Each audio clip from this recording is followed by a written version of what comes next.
नमस्कार, मैं हूं ईशा और आप देख रहे हैं उत्थान न्यूज़। उत्थान न्यूज़ आज अलीगढ़ नगर निगम में है और नगर निगम में आज हम, क्योंकि आज हाउस टैक्स का आखिरी दिन है छूट का, तो इसलिए आज हमने चीफ टैक्स असेसमेंट ऑफिसर जो कि श्री अशोक सिंह जी हैं, उनके साथ हम हैं। और सर, आपका उत्थान न्यूज़ में बहुत बहुत स्वागत है। Thank you.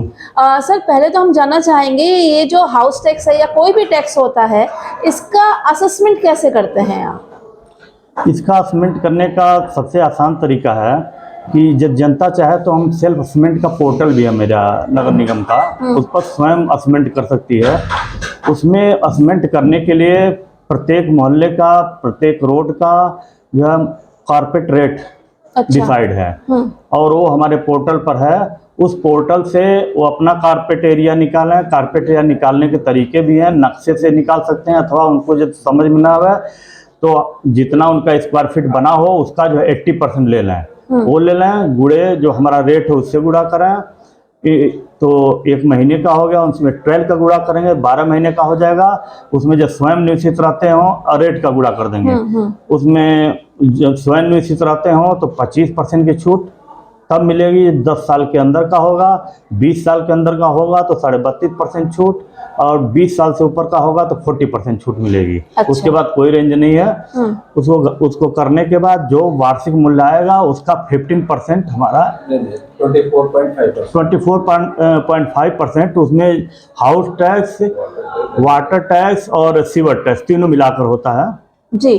तो सर, ये जो आपने बताया कि आपके पास सब कुछ लिखित में है, सब पोर्टल में है डला हुआ, वेबसाइट पे है डला हुआ।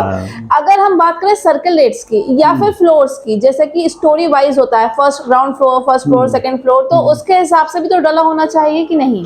नहीं, ये जो उत्तर प्रदेश सरकार ने रूल बनाया है ये 2003 का बना हुआ है। स्वयं कर निर्धारण, अपने कर निर्धारण स्वयं करें, तो उसमें जो है फ्लोर वाइज रेट नहीं है। उसमें जो रेट की कैटेगरीज है वो एरिया के विकास के अनुसार है, रोड की चौड़ाई के अनुसार है, ये सब आधार, और डीएम सर के रेट उसका आधार लिया गया है कि जिस क्षेत्र में डीएम सर की रेट ज़्यादा होगा, जिस क्षेत्र में किराएदारी ज़्यादा होगी वहाँ का रेट ज़्यादा होता है। जिस क्षेत्र में किराएदारी कम होती है, डीएम सर के रेट कम होता है, वहाँ पर रेट कम होता है। जैसे अभी मैं आपके ही ऑफिस में पूछ रही थी, आपके जो ऑफिसर हैं उनसे ही पूछ रही थी कि कमर्शियल एरिया है, रेजिडेंशियल एरिया है, एक मिक्स एरिया होता है जहाँ कमर्शियल और रेजिडेंशियल दोनों एरिया होता है, तो उसके सबके टैक्सेशन का जो असेसमेंट होता है वो अलग अलग होता है, सारा उस तरीका अलग है। 2014 में सरकार ने एक रूल और लाया। पहले तो केवल आवासीय के लिए था, यही विधि थी। 2014 में सरकार ने जो व्यावसायिक है, जिसको हम नॉन रेजिडेंशियल बोलते हैं नगर निगम के लैंग्वेज में, कि अनावासीय जिसमें आवास न हो, तो उसके लिए एक रूल अलग लाया। इन्हीं का जो हाउस टैक्स का जो आवासीय वाला दर है, इसी को मल्टीप्लायर के रूप में लिया।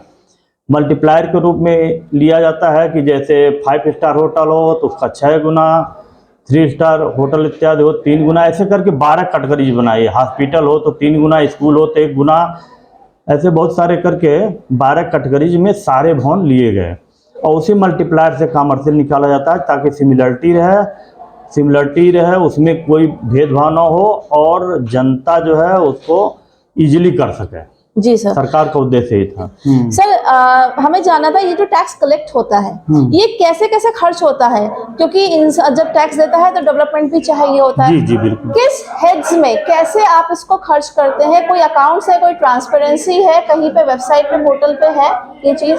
इसको हम जो है एक नगर निगम निधि के नाम से जो हमारा खजाना वो बजट में प्रावधान है उसमें डाला जाता है और उसमें जो कार्यकारिणी होती है, जो नगर निगम के चुने हुए पार्षद होते हैं, उसके सदस्य होते हैं, वो डिसाइड करते हैं कि किस हेड में कितना उसको बजट का उपयोग किया जाएगा।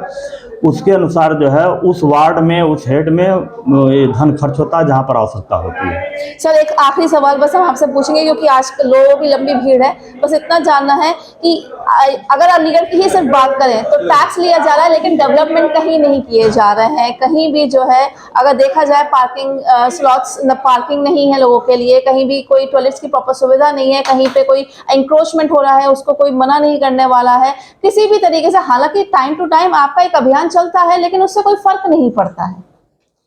अतिक्रमण अभियान में एक्चुअली 2 पक्ष होते हैं। एक तो हम जो शासनादेश है उसके अनुसार जो है अतिक्रमण हम हटाएंगे, हटाने के पश्चात पुलिस को वहाँ दोबारा न लगने का प्रावधान है। पुलिस उसको का उत्तरदायित्व है दोबारा न लगने दिया जाए।